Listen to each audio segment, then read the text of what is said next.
Guys ഇതാ ഇപ്പോൾ ഭയങ്കര വൈറലായിട്ടുള്ള ഒരു കുർത്ത സെറ്റാണ് ഈ ഒരു ബെയ്ജും പർപ്പിളൂടെ വരുന്ന ഒരു കുർത്ത സെറ്റ്. സോ ഗൈസ് നമ്മളും വാങ്ങിച്ചിട്ടുണ്ട്, കാരണം പാർട്ടിക്കും ഫംഗ്ഷനൊക്കെ ഇടാൻ അടിപൊളിയാണ്. ഇതാണ് അതിൻ്റെ ഒരു ബെയ്ജ് കളറുള്ള നല്ല സിൽക്ക് ബ്ലെൻഡഡ് ആയിട്ടുള്ള ടോപ്പാണ്, എംബ്രോയ്ഡറി വർക്കൊക്കെ വരുന്ന അടിപൊളി ടോപ്പാണ്. ഇതിൻ്റെ ദുപ്പട്ടയാണ് ഈ ഒരു പർപ്പിൾ ഷെയ്ഡിൽ വരുന്നത്.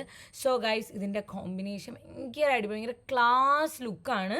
ആൻഡ് എ ലൈൻ കുർത്തയാണ് വരുന്നത് വിത്ത് അതിൻ്റെ കൂടെ ആ സെയിം കളർ തന്നെ ഒരു ട്രൗസർ കൂടെ വരുന്നുണ്ട്. 3/4 സ്ലീവ്സ് ആണ് വരുന്നത്. നിങ്ങൾക്ക് എന്തായാലും ഇഷ്ടപ്പെടും. അടിപൊളി ഫംഗ്ഷനൊക്കെ ഇട്ടുകൊണ്ട് പോയൊരു കല്യാണം ആയിക്കോട്ടെ എന്തിനും അടിപൊളിയാണ്. ആൻഡ് ഇതിൻ്റെ ഒരു ദുപ്പട്ട വന്നിട്ട് ഒരു പർപ്പിൾ കളർ ദുപ്പട്ടയാണ് കേട്ടോ വരുന്നത്. ആൻഡ് അടിപൊളിയാണ്, ചെക്ക് ചെയ്ത് നോക്കാം. നിങ്ങൾക്ക് നല്ല ഒരു പാർട്ടി വെയർ ആണ് അഫോർഡബിൾ റേഞ്ചിൽ. സോ ഗൈസ് ഇതിൻ്റെ 3-4 കളേഴ്സ് അവൈലബിൾ ആണ്. ഞാൻ ഇതിൻ്റെ ഒരു 2-3 കളേഴ്സ് എടുത്തിട്ടുണ്ട്, കാരണം ഞാൻ എൻ്റെ നമ്മുടെ പെണ്ണാണൽ സമയത്ത് ഇതിൻ്റെ തന്നെ വേറൊരു പാറ്റേൺ എടുത്തത്. സോ എന്തായാലും ചെക്ക് ചെയ്ത് നോക്കാം. അടിപൊളിയാണ്. ഞാൻ ടാഗ് എടുത്തേക്കാം. ചാച്ചാ ബൈ ബൈ.